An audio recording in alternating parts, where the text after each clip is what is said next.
Atos capítulo 12, a palavra de Deus, leio nesse momento com base na tradução da Almeida atualizada, NAA, tá bom? Diz assim: por aquele tempo, o rei Herodes mandou prender alguns da igreja para os maltratar. Mandou matar à espada Tiago, irmão de João. Vendo que isto agradava aos judeus, prosseguiu, mandando prender também Pedro. Eram os dias dos pães sem fermentos. Depois de prendê-lo, lançou-o na prisão, entregando-o a 4 escoltas de 4 soldados cada uma, para o guardarem. A intenção de Herodes era apresentá-lo ao povo depois da Páscoa. E assim Pedro estava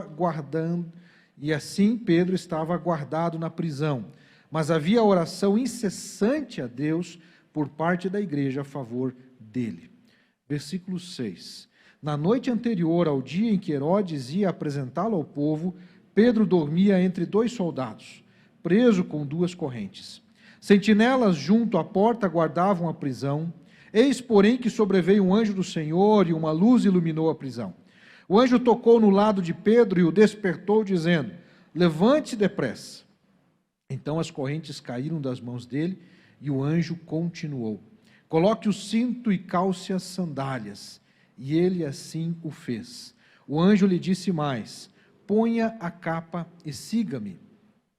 Então, saindo, Pedro o seguia, não sabendo que era real o que estava sendo feito pelo anjo. Ele pensava que era uma visão. Depois de terem passado a primeira e a segunda sentinela, chegaram ao portão de ferro que dava para a cidade, o qual se abriu automaticamente. E saindo, enveredaram por uma rua. E logo adiante o anjo se afastou dele. Então Pedro, caindo em si, disse: agora sei que de fato o Senhor enviou o seu anjo e me livrou da mão de Herodes e de toda a expectativa do povo judeu. Ao se dar conta disso, Pedro resolveu ir à casa de Maria, mãe de João, também chamado Marcos, onde muitas pessoas estavam congregadas e oravam. Quando ele bateu à porta da frente, uma empregada chamada Rode foi ver quem era. Reconhecendo a voz de Pedro, ficou tão alegre que nem o fez entrar, mas voltou correndo para anunciar que Pedro estava à porta. Então os outros disseram: você ficou louca. Ela, porém, persistia em afirmar que era verdade. Então disseram: é o anjo dele. Enquanto isso, Pedro continuava batendo. Quando abriram a porta, viram-no e ficaram admirados. Ele, porém, fazendo-lhes sinal com a mão para que se calassem, contou-lhes como o Senhor o tinha tirado da prisão e acrescentou: anunciem isto a Tiago e aos irmãos. E saindo foi para outro lugar. Quando amanheceu, houve grande alvoroço entre os soldados sobre o que teria acontecido com Pedro. Herodes, tendo-o procurado e não o achando, submetendo as sentinelas a interrogatório, ordenou que se aplicasse a pena de morte, e descendo da Judéia para Cesareia, Herodes passou ali algum tempo. Havia uma séria divergência entre Herodes e os moradores de Tiro e de Sidom. Estes, porém, de comum acordo se apresentaram a ele, e depois de obter o apoio de Blasto, que era assessor do rei, pediram paz, porque a terra deles recebia alimentos do país do rei. Em dia designado, Herodes, vestido de traje real, assentado no trono, dirigiu-lhes a palavra, e o povo gritava: é voz de um Deus e não de um homem.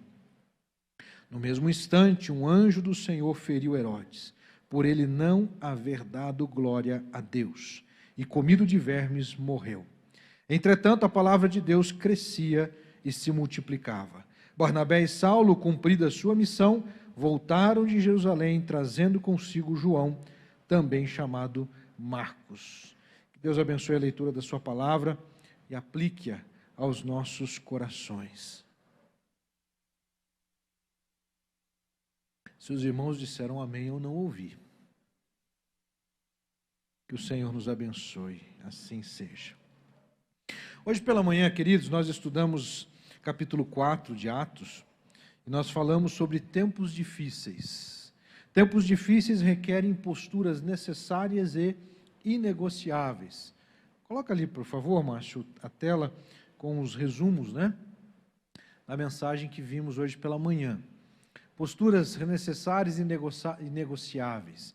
Demonstrar gratidão, reconhecer a soberania de Deus, buscar capacitação nele, avançar focado na missão, fortalecer a fé em torno da unidade.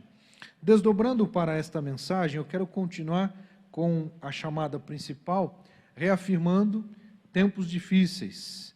Tempos difíceis que, contudo, nós podemos viver experiências marcantes.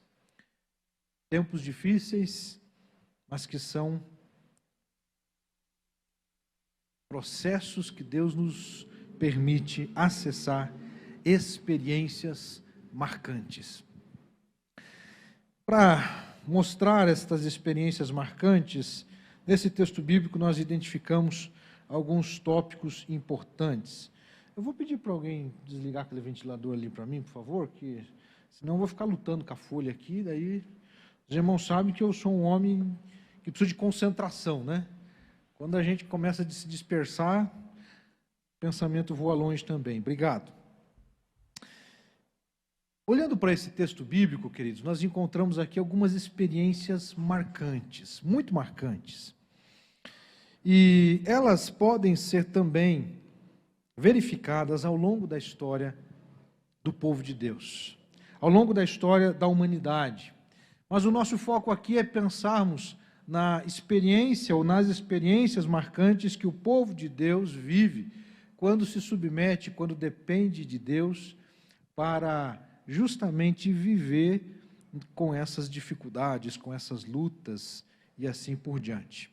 A primeira delas, eu destaco, as experiências marcadas por dores na alma. Chamo de dores na alma, meus irmãos, as experiências descritas aqui no capítulo 12, dos versos de 1 a 4. 5 já vai direcionar para a transição. Mas os versos de 1 a 4 destacam para nós algumas destas experiências marcadas por dores na alma. A primeira delas, provavelmente, a não ser que eu esteja enganado, talvez ninguém aqui viveu. São as dores na alma causadas pelas torturas da prisão e pela perseguição aos cristãos. Nós encontramos a perseguição aos cristãos provocada por Herodes. Diz o verso 1, por aquele tempo o rei Herodes mandou prender alguns da igreja para os maltratar. E esse maltratar implica prática de torturas, que eram torturas dentro de um contexto do Império Romano.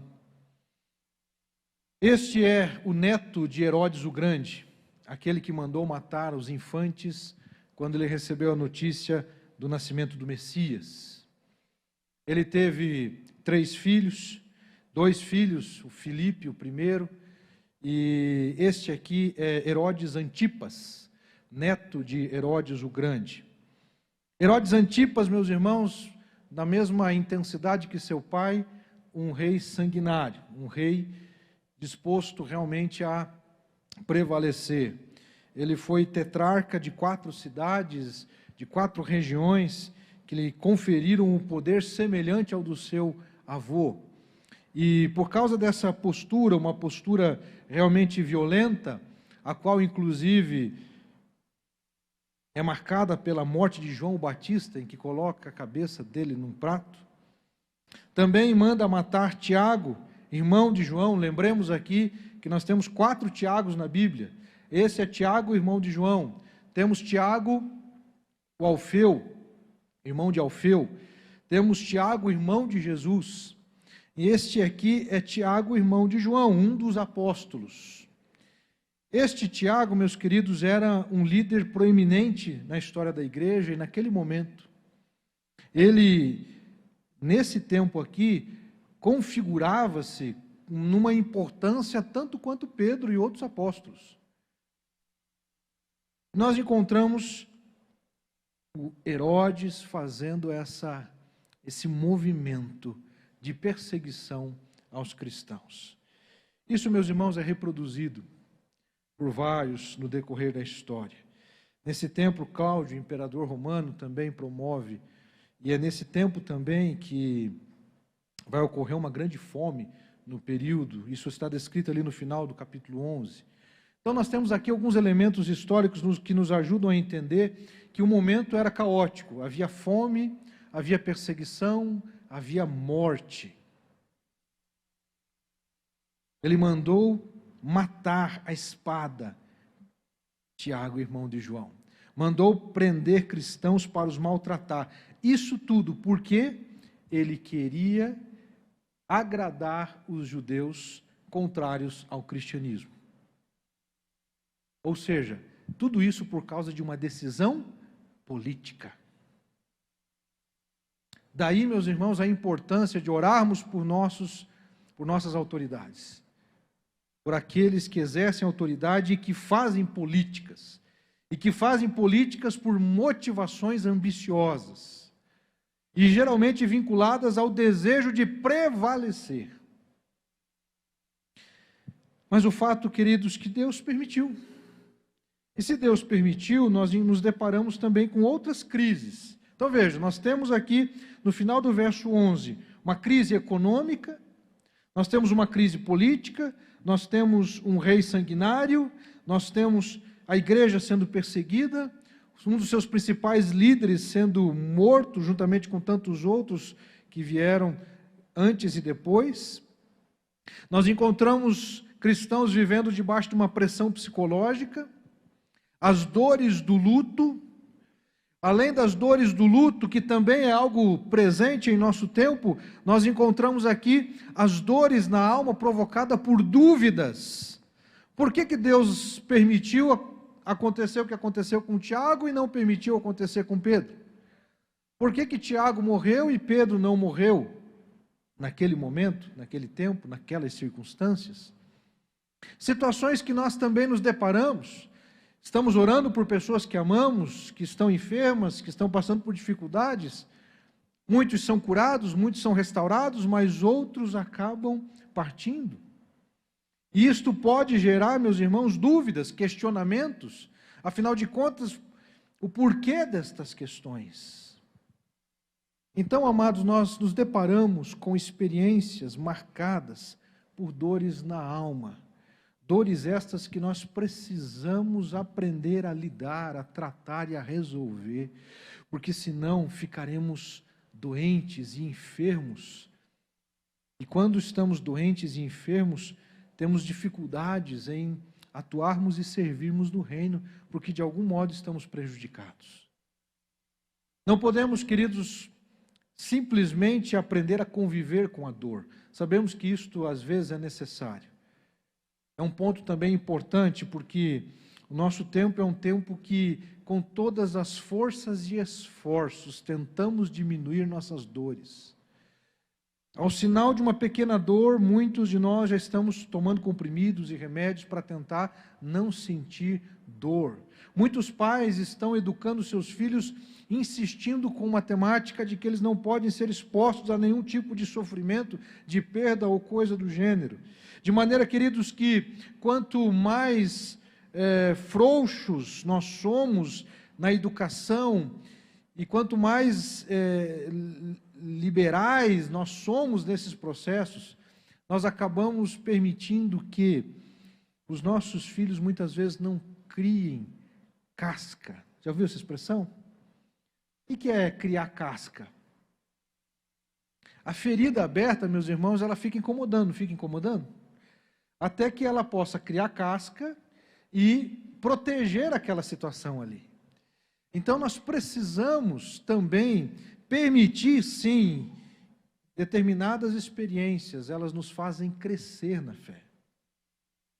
Quando eu começo a pensar e a considerar algumas coisas e algumas provações que eu já passei, e muitas delas, meus irmãos, eu vi nitidamente Deus me preparando para poder aconselhar alguém em determinada situação. Quando a gente passa por experiências de dores, nós também somos consolados por Deus para consolar aqueles que sofrem. Quando nós dependemos de Deus e vencemos os processos de provações, nós saímos fortalecidos na fé.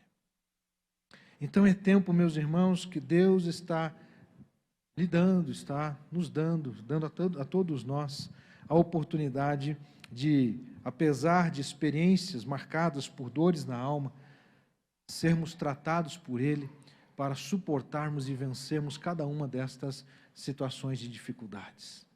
É interessante você conversar e você observar algumas atitudes de pessoas que reclamam de algumas coisas, e aqueles que já passaram por outros sofrimentos piores ficam pensando assim: puxa, esse aí não sabe o que é sofrer.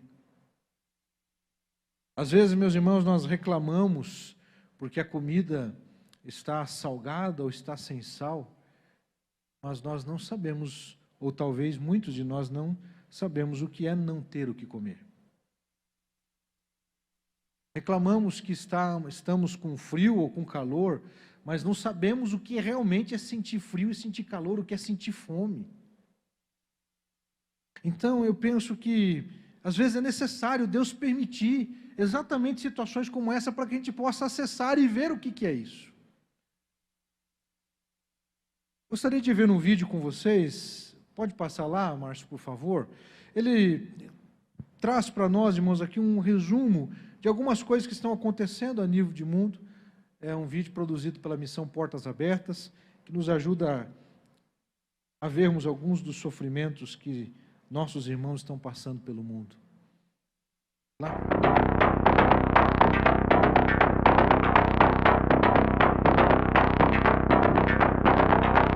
Em 2021, o número de cristãos perseguidos aumentou mais uma vez. Atualmente, mais de 340 milhões de cristãos são perseguidos no mundo. Isso representa muito mais que a população total do Brasil. E ainda assim, eles permanecem invisíveis e desconhecidos para a maioria. Diante dessa realidade, a Portas Abertas apresenta a Lista Mundial da Perseguição 2021, um ranking que identifica os 50 países mais hostis aos cristãos. Países que, ou por meio de estruturas políticas ou discriminação, têm como objetivo abalar a igreja local e eliminar o cristianismo de sua história. Autoridades, famílias e comunidades inteiras colocam pressão nos cristãos para que eles recuem e desapareçam. Neste ano, a lista apresenta pela primeira vez apenas 2 níveis de perseguição: extrema ou severa. A pandemia acentuou a vulnerabilidade que cristãos perseguidos enfrentam diariamente. Em países como Índia, Paquistão, Bangladesh, Iêmen e Sudão, a Covid-19 foi o catalisador da repressão aos nossos irmãos. Cristãos de áreas rurais, por muitas vezes, tiveram ajuda negada por causa de sua fé e ficaram sem acesso a alimentos e medicamentos. Já na América Latina, grupos do crime organizado consolidaram seu controle através das restrições da pandemia. Líderes cristãos que iam contra as vontades de tais grupos foram ameaçados, assaltados ou até mortos. Com isso, o México retorna ao ranking. Novos países entraram na lista 2021. Comores, que negou a liberdade religiosa aos seus cidadãos, e a República Democrática do Congo e Moçambique, que têm sido alvos recentes da violência dos grupos extremistas islâmicos armados. Depois de 5 anos, a Nigéria voltou ao top 10 como o país mais violento para um cristão. Grupos extremistas como Boko Haram e pastores de cabras Fulani continuam atacando, sequestrando e abusando cristãos impunemente, principalmente as mulheres e crianças.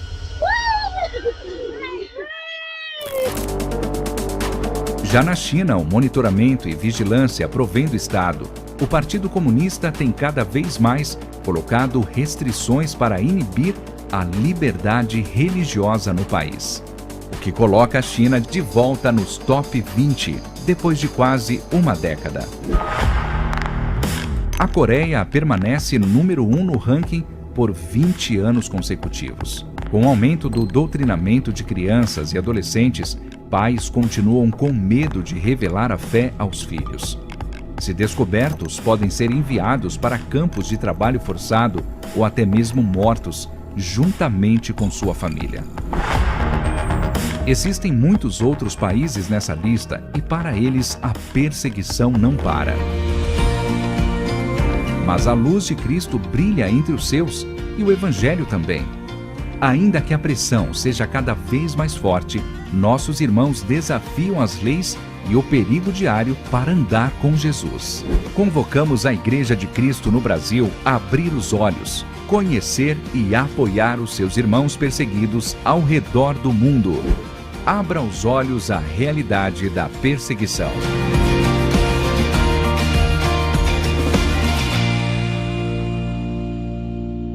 Graças a Deus que existem missões como Portas Abertas, Missão André, os projetos da Junta de Missões Mundiais e tantos outros que fazem a diferença, mas nós precisamos nos unir para alcançar e nos unirmos nesse movimento de oração. Amados, sofremos às vezes porque falta sinal de internet em casa. Ficamos irritados às vezes porque faltou um sinal de internet. Ficamos irritados porque não temos o bife, enfim, tantas coisas que podem tirar a nossa tranquilidade e que são tão pequenas. Me ajudou muito uma informação dada pelo pastor Nivaldo Nassif, que é psicólogo, quando ele esteve pregando aqui na igreja, meses atrás, anos atrás, eu não lembro se foi em maio de 21 ou foi maio de 22, de 20 ou de 21, mas o fato é que ele esteve falando sobre uma revelação científica, uma informação científica de que ele contou a partir da sua própria experiência, pelo luto do seu filho, e um irmão da igreja que perdeu seu cachorrinho, que morreu. E aquele irmão chorava copiosamente por causa da morte do seu cachorrinho. E o pastor chorava copiosamente por causa da morte do seu filho. E, obviamente, que nós temos a tendência, às vezes, de julgar o que é mais doloroso. E o pastor Nivaldo falava que ele aprendeu que, no momento em que a pessoa está sentindo dor, no momento em que ela está sendo exposta a alguma agressão, alguma perda, alguma dificuldade, o corpo reage com uma intensidade que aquela dor ela é muito grande, ela é muito forte. Mas é verdade que existem sofrimentos maiores, não é verdade? Existem pessoas sofrendo mais do que outras. E, amados, eu penso que isso também deve ser usado por nós como reflexão, para agradecermos a Deus. Quando a gente olha para um vídeo como esse, falando de realidades tão diferentes da nossa, o que você sente? Ou talvez não sinta nada. Penso, meus irmãos, que um dos principais pecados ou males da humanidade hoje chama-se indiferença, insensibilidade. Racionalizamos a dor porque ela está distante de nós. Olhamos para imagens fortes como aquelas que vimos agora, mas como elas estão muito distantes de nós, nós não nos sentimos, não permitimos que aquilo realmente mexa conosco, a não ser que a gente saiba de alguém que a gente conhece. Fulano de tal, amigo meu, parente meu, passou por isso. Aquilo que vimos na pandemia, tantas pessoas, meus irmãos, simplesmente racionalizando a pandemia. Mas quando ela bate à nossa porta, quando ela afeta dentro da nossa casa, o sentimento é outro. Então eu penso, meus irmãos, que Deus também permite-nos acessar muitas destas dores na alma, para que possamos ser mais sensíveis para com aqueles que sofrem. Em segundo lugar, meus queridos, tempos difíceis trazem experiências marcantes, como as dores na alma, mas também experiências marcadas por livramentos em oração.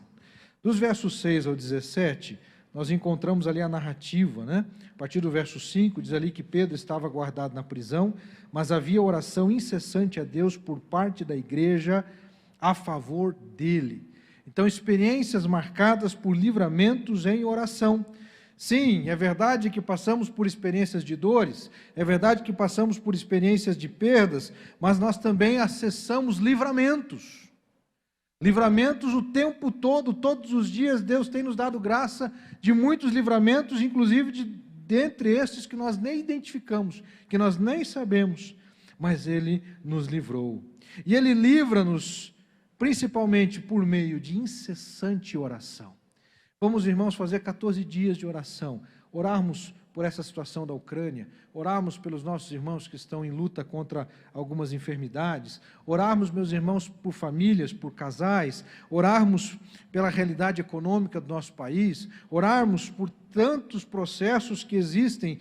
Precisamos dobrar os joelhos e nos colocarmos em oração. Você se engajará nisto? Posso contar contigo? Deus permitiu Pedro ficar na prisão por alguns dias. Me chama a atenção, na frase inicial do verso 6, na noite anterior ao dia em que Herodes ia apresentá-lo ao povo, muito provavelmente para condená-lo à morte, na noite anterior ao dia. O que isso pode, meus irmãos, nos revelar? Considero que precisamos entender que o tempo está no controle das mãos de Deus. Por que Deus não libertou ele 2 noites antes, 3 noites antes, 4 noites antes? Por que essa libertação não veio em outro momento? Por que veio na noite anterior ao dia em que provavelmente ele seria julgado? Deus sabe dos nossos limites. Deus sabe, meus irmãos, do quanto nós podemos suportar algumas lutas, algumas provações. E quando nós entendemos isto, nós descansamos no Senhor. Porque temos a tendência de achar que a situação ela já ultrapassou todos os limites. Geralmente nós achamos que a provação, a dificuldade que enfrentamos, ela já nos levou ao final das nossas energias. Todas as nossas gotas de energia já se acabaram, não tem mais nenhuma. Mas Deus sabe até que ponto podemos suportar. E Deus sabe o tempo certo, como muitos falam, o time correto para que as coisas sejam efetivadas. Porque se fosse antes, o resultado seria outro, se fosse depois, da mesma maneira. Então nós temos, meus irmãos, que acreditar, como vimos hoje pela manhã, que Deus é soberano. Que o tempo ele está acontecendo dentro da velocidade que Deus permite acontecer. Também observamos, meus queridos, que os livramentos acontecem mesmo quando tudo ao nosso redor pareça ser impossível de ser resolvido. Acompanhe comigo ali, queridos, o relato que diz assim no verso 6. Pedro dormia entre 2 soldados, registra essa informação, ok? Preso com 2 correntes. Sentinelas junto à porta guardavam a prisão. Qual era a chance de Pedro sair daquele lugar? Irmãos, segurança máxima, máxima, máxima. Entre aspas, um criminoso de alta periculosidade. Sabemos que não era. Mas ameaçava o governo, ameaçava as autoridades. Não era, meus irmãos, de forma alguma provável que aquela situação se resolvesse. Tudo indicava, era óbvio que ele iria passar a noite na prisão e no outro dia seria julgado perante o povo, apresentado perante o povo. Contudo, o improvável aconteceu. Às vezes, irmãos, nós criamos um caminho na nossa mente em que você diz assim, não tem como, não tem jeito. Não tem jeito dessa pessoa mudar, não tem jeito dessa realidade ser alterada, não tem jeito disso acontecer de outra maneira, está tudo preparado, as coisas, o cenário está posto, não tem mais o que ser feito. Tem, meus irmãos, quando a igreja ora, quando nós oramos, quando nós buscamos ao Senhor, o improvável acontece. Deus muda processos, Deus muda sentimentos, Deus muda situações. Milagres acontecem. Um irmão vivendo uma crise muito aguda, em viagem, me liga e a gente conversa um tempo ali, eu oro com ele e depois, meus irmãos, de alguns minutos, quase 1 hora mais ou menos, depois ele me liga. Mas quando eu terminei aquela primeira conversa, foi em prantos, em choro, porque a situação era difícil, muito difícil. Uma hora depois ele me liga, dizendo: pastor, o senhor não vai acreditar no que aconteceu. Está parecendo aquela Rode ali do texto bíblico, né? Rode está lá, Pedro bate na porta, ela vem, é cômico, irmãos, a história, né? Ela volta, vai lá, e fala: ó, Pedro está aí na porta. Que? Você está ficando louca. Por quê, meus irmãos? Porque era improvável.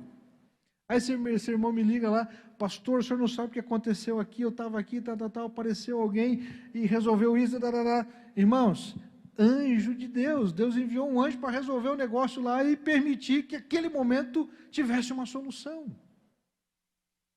Irmãos, nós temos que crer no imponderável, no improvável, no impossível, porque o nosso Deus é o Deus do impossível. A gente canta isso, a gente não canta isso? Então vamos crer sempre nisto. É Ele quem está no controle, é Ele quem cuida de todas as coisas. Pedro caindo em si, diz o texto, a expressão caindo em si, o próprio Pedro também, meus irmãos, ele vai viver essa experiência de algo inacreditável.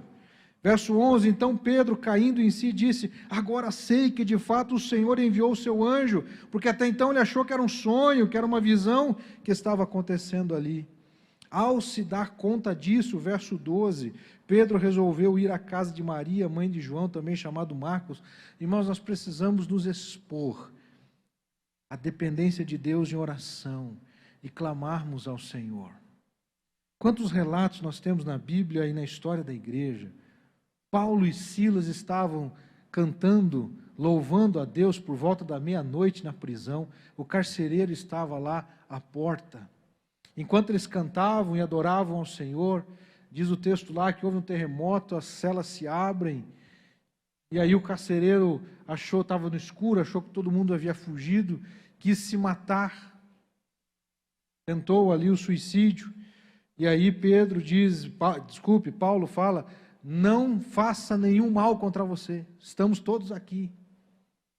O improvável, irmãos, Deus agindo, Deus movendo, Deus colocando processos. Tentarei ser objetivo, irmãos, de uma história que me chamou muito a atenção. Ela tem alguns detalhes que eu não sei se eu consigo reproduzir com perfeição. Meu pai tinha um caminhão e ele já estava com problemas de saúde, pediu que eu fosse fazer uma entrega lá em Camboriú, de uma carga de madeira. E lá fui eu com meu irmão, num sábado de manhã, saímos cedinho daqui, fazer a entrega da carga de madeira, e era um caminhão já um pouquinho antigo, anos 70 o caminhão. Quando a gente chega, meus irmãos, lá, eu fui por uma rua em direção à Avenida Beira-Mar da cidade, e o prédio onde nós íamos descarregar, ele ficava na esquina da contramão. Então eu entrei pela rua, achando que eu estava entrando pela rua errada, mas Deus sabia que não era, porque eu tinha que ter entrado numa rua pelo lado esquerdo, e eu fui por essa, e quando eu me deparo, eu vi que o prédio onde nós teríamos que descarregar ficava à esquerda, mas era contramão. E aí, pelo movimento que eu vim com o caminhão, eu acabei entrando um pouco na contramão, porque naquele momento não tinha muita opção, só que quando eu faço o primeiro movimento para fazer o caminhão esterçar para a esquerda, eu fico sem embreagem. Quebrou uma peça que mantinha o suporte da embreagem. E eu fiquei sem embreagem com o caminhão. Só fui com o movimento, só no embalo do caminhão carregado. Era uma questão assim de uns 15 metros. Eu entrei por cima da calçada e parei no lugar que era o lugar menos, que ia atrapalhar menos as pessoas. Parei o caminhão, estacionei ali, desci, aí eu observei que estava sem embreagem, falei com meu irmão: e agora? O que nós vamos fazer com o caminhão aqui sem embreagem? Não sou daqui, aquela coisa toda. O rapaz da obra chega e diz assim: você já vai fazer a entrega? Sim. Eu falei assim: escute, quebrou a embreagem do caminhão, rapaz, não sei o que fazer, um sábado, 3 horas da tarde, irmãos. 3 horas da tarde. Aí ele falou assim: deixa eu ver. Ele deitou embaixo do caminhão e já puxou a peça quebrada. Ele disse assim: ó, quebrou essa peça aqui. Eu não sei que nome que é, irmãos, uma peça lá. Aí ele falou: olha, só que tem um problema. Isso aqui você não vai encontrar aqui em Camboriú. Tem que ter um torneiro para fazer isso. Mas você está com sorte, porque eu sou torneiro mecânico. O mestre de obras. Enquanto vocês descarregam o caminhão, eu vou lá fazer a peça. Irmãos, e outra coisa, eu parei exatamente na vaga que eu tinha que parar para descarregar o caminhão. Sem saber disso. Nós descarregamos. Quando a gente tirou a última feixe, que eram os lambris de madeira, o último feixe de madeira, e colocamos na obra lá, eu voltei, ele chegou, né, ele já tinha chego, ele terminou de instalar, eu saí dali com o caminhão funcionando, não paguei nada, porque ele não cobrou. E eu pergunto a vocês, isso é sorte ou é bênção de Deus, irmãos? Tem gente que acha que é coincidência. É coincidência. Neuza e eu fomos para Rebouças, com fusquinha, meus irmãos, 70 e lá vai fumaça. Fusquinha branco. Voltamos de Rebouças numa estradinha, meus irmãos, um breu era só nós e Deus. Voltando para Ponta Grossa. Eu era coordenador da associação lá dos Campos Gerais. O Gabriel era pequenininho, tinha uns 4 anos. Nós estacionamos, irmãos, o Fusca numa farmácia, a gente tinha que comprar um remédio, perto da meia-noite, a 1 quadra de onde nós morávamos. Quando eu estaciono o Fusca, meus irmãos, isso era já perto da meia-noite,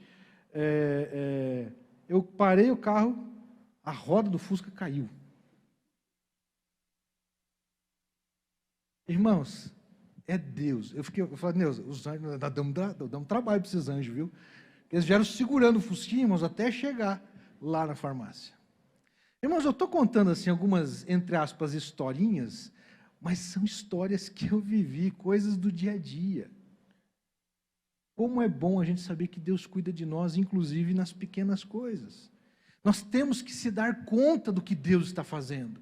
Porque muitas vezes a gente não se dá conta desses detalhes, mas é Deus na história, é Deus cuidando de tudo, nos pequenos e mínimos detalhes. Ele cuida do seu povo quando a gente confia nele. Precisamos, irmãos, dar importância ao engajamento da igreja em oração. Quantas circunstâncias difíceis ainda enfrentaremos? Não sabemos, mas é muito provavelmente que elas acontecerão.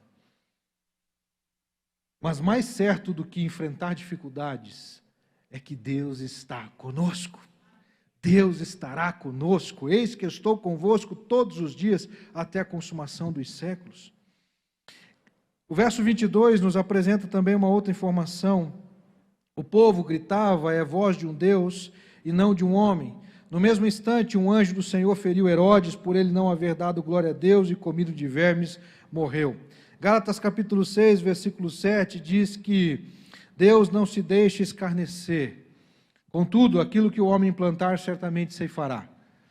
Então, nós precisamos aprender, a outra lição que eu tiro daqui, meus irmãos, é que a glória precisa ser dada a Deus, sobre todas as coisas. Uma vez eu ouvi de um pastor que exercia liderança sobre a minha vida, dizendo assim, Antônio, eu ainda era bem jovem, começo do ministério, e ele dizia assim, Antônio, tudo que eu já acessei, tudo que Deus já fez de bom aqui, nesse lugar onde eu trabalhava com ele, é graça de Deus. Não é mérito meu, não é mérito, é graça de Deus.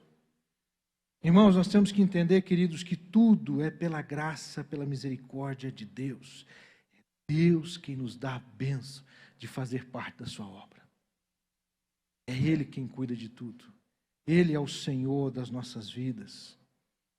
Se não entendermos isto, incorremos na tentação de cairmos no mesmo pecado que Herodes caiu. Achar que é dono de si mesmo e aceitar glória para si próprio. Amados, aprendemos que o mal continuará sendo mal, mas que Deus continuará intervindo para que o curso da história continue de acordo com seus propósitos. Deus não se deixa escarnecer. A glória de Deus não pode ser dividida com ninguém. E por último lugar, apesar das perseguições, olha o que diz o verso 24. Entretanto, a palavra de Deus crescia e se multiplicava. Nem, irmãos? Entretanto, mesmo depois disso tudo, com tantas dores, com tantas lutas, com tantas provações, a palavra de Deus crescia e se multiplicava.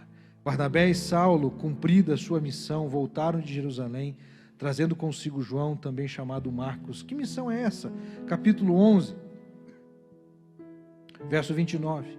Os discípulos, cada um conforme as suas posses, resolveram mandar uma ajuda aos irmãos que moravam na Judeia, e eles o fizeram enviando essa ajuda aos presbíteros por meio de Barnabé e Saulo. Aquela comunidade que estava passando por uma crise econômica, por fome, ela foi, meus irmãos, abençoada por irmãos que enviaram ofertas para suprir aos cristãos da Judeia que estavam passando por dificuldades. Deus cuida de todas as coisas. Deus cuida de todos os detalhes. Deus cuida, meus irmãos, da providência material. Deus cuida, meus irmãos, da graça nos alcançando para termos cura dessa ou daquela enfermidade. Deus nos dá graça, meus irmãos, para lidarmos com as nossas crises, com as nossas idiosincrasias, com os nossos processos mentais que muitas vezes nos aprisionam. Precisamos, meus queridos, aprender a depender de Deus em todas as coisas e não ficar esperando dos homens, esperando das pessoas, criando expectativa nas pessoas. Eu dizia, meus irmãos, na conferência celebrando a unidade, que nós não podemos criar expectativas sobre as pessoas, porque a gente acaba se frustrando. Nós precisamos, meus irmãos, depender de Deus, da graça dEle, da bondade dEle, da misericórdia dEle, e crer, meus irmãos, que, entretanto, apesar de lutas, dificuldades, de morte, de perseguição, de pandemia, de guerras, a palavra de Deus cresce e se multiplica. E assim está sendo, meus irmãos. A palavra de Deus continua hoje crescendo e se multiplicando. A Sociedade Bíblica do Brasil cresce a cada ano. Mais e mais Bíblias são produzidas e enviadas para os campos. Mais e mais a palavra de Deus está sendo divulgada de modo digital. Mais e mais a Bíblia está sendo traduzida para dialetos, para outras línguas. Deus continua fazendo a sua obra. O amor de Deus continua, meus irmãos, alcançando pessoas. E eu quero contar com você, enquanto igreja, a não retrocedermos, mas avançarmos. A não recuarmos, mas avançarmos. Independentemente, irmãos, do que aconteça, Deus está conosco. Vamos cumprir a nossa missão, vamos cumprir o nosso chamado, vamos viver a plenitude da vontade de Deus. E eu fecho com uma última imagem que me chamou a atenção enquanto eu preparava os textos. Coloca lá, Márcio, por favor. Essa imagem ali, irmãos, ela me chamou muita atenção. Não, a última. Isso. Estava preparando o slide e enquanto pesquisava imagens, apareceu essa. Achei bem interessante, porque somando as 3 letras, nós encontramos a palavra ego, né? E o ego tem a ver com o nosso eu, com o nosso ser. Vivemos em torno do nosso ego, do nosso eu. Mas quando a gente tira o E da equação, sobra a palavra GO. As letras GO. Que no inglês significa o quê? Ir, vai. Irmãos, enquanto a gente fica preso no ego, sabe o que acontece? A gente não vai. Enquanto a gente fica preso com o nosso eu, a gente fica preso no nosso eu. A gente tem que largar o eu e sermos nós em Cristo Jesus e ir, avançar. Deus nos chama, meus irmãos, não para recuar, mas para avançar com a pregação da palavra. Você, meu irmão, que é líder de célula, você está pensando em recuar? Em nome de Jesus, meu querido, em nome de Jesus, continue firme. Não desista, avance. Não importa qual seja a dificuldade, Deus dará escape, Deus dará graça. Vamos continuar cumprindo e fazendo a obra de Deus. Coloque-se de pé. Adoremos ao Senhor, porque por mais que eu possa falhar, você possa falhar, que as pessoas que amamos possam falhar, por mais, meus irmãos, que o governo falhe, que a medicina falhe, que a ciência falhe, porque a ciência, meus irmãos, não é infalível. As pessoas não são infalíveis. O mundo não é infalível. Mas nós cremos e nós servimos a um Deus que é infalível. Infalível. Adoremos ao Senhor, cantemos a Ele com todo o nosso coração.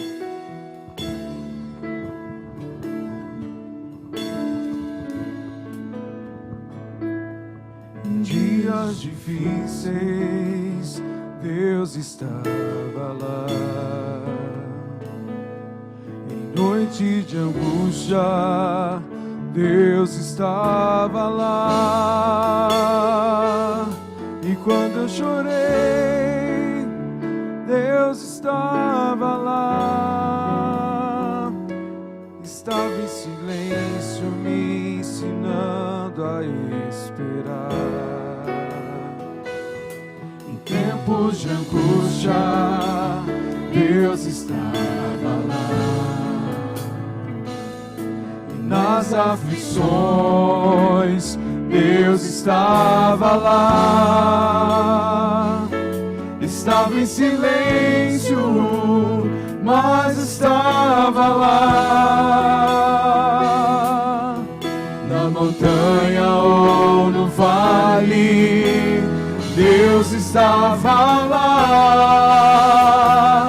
Meu Deus não falha, mesmo estando em silêncio, Ele trabalha. Para aquele que nele espera, sempre haverá esperança. De dias melhores, sempre haverá esperança. De dias melhores, Deus não falha.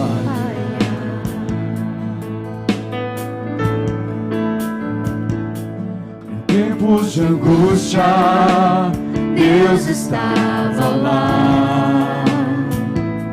E nas aflições, Deus estava lá. Estava em silêncio, mas estava lá. Na montanha ou no vale, Deus estava lá. Meu Deus não falha, mesmo estando em silêncio, Ele trabalha. Para aquele que nele espera, sempre haverá esperança. De dias melhores, sempre haverá esperança. De dias melhores, Deus não falha.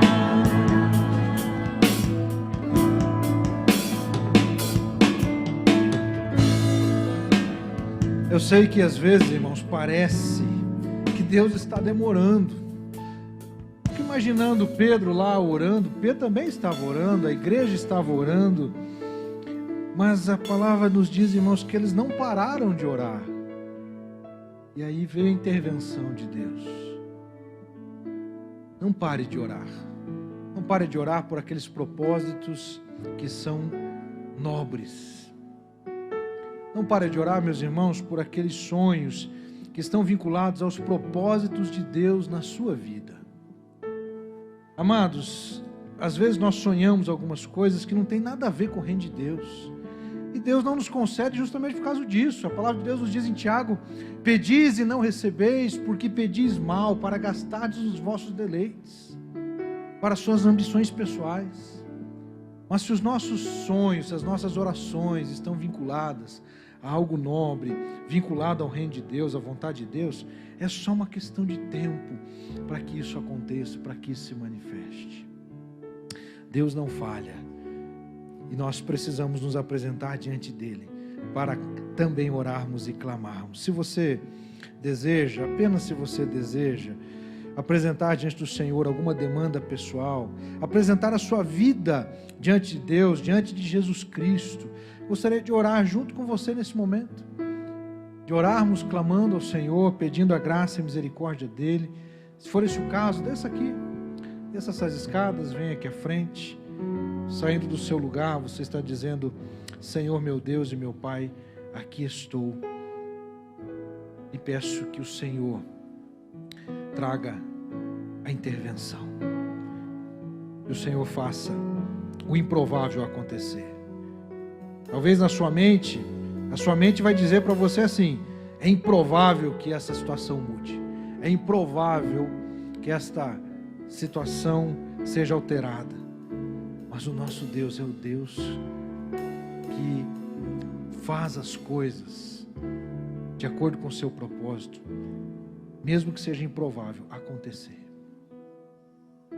Precisamos depender de Jesus, irmãos. Os dias são maus, os dias são difíceis, as batalhas são grandes. Não vamos, meus irmãos, achar que está tudo tranquilo, amanhã vai ser beleza, eu vou sair fazendo um monte de gol. Meus irmãos, tem épocas na vida que não vai sair nada, vai ser uma sequidão, mas Deus vai nos sustentar, Deus vai estar conosco. A gente tem que estar firme na fé, não importa o que aconteça, firme com Jesus, firme na palavra, firme na oração, na dependência de Deus. Vem aqui à frente, vamos orar ao Senhor, em nome de Jesus Cristo, e para a honra e glória do nosso Deus. Querido, nós estamos, Pai, na Tua presença, cientes, Pai, de que a Tua forte mão tem nos sustentado, e como nós cantamos, em dias difíceis, em dias de angústia, o Senhor estava em todos eles, Pai querido, e o Senhor está. Então toma, Senhor, o coração de cada servo, cada filho Teu aqui, Pai.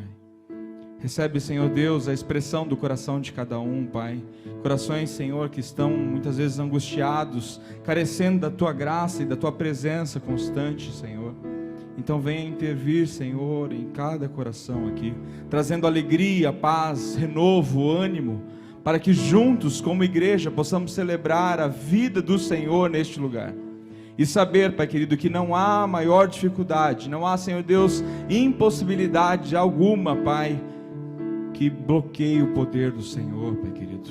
Nós cremos no poder salvador do Senhor, nós cremos no poder que corre do trono da graça, Senhor Deus. Nós cremos na Sua bondade sobre toda a terra, Pai querido. Então, mesmo que a nossa visualização possa ser diferente em algum tempo, nos ajuda a lembrar, Pai querido, que a Tua forte mão tem nos sustentado, e ela para sempre nos sustentará. Louvado seja o Senhor, essa é a expressão do nosso coração hoje. Toma aqui, Senhor Deus, os corações e dá refrigério, em nome de Jesus. Amém. Nós apresentamos ao Senhor as nossas vidas. Seja feita, ó Deus, a Tua vontade aqui na terra, como no céu.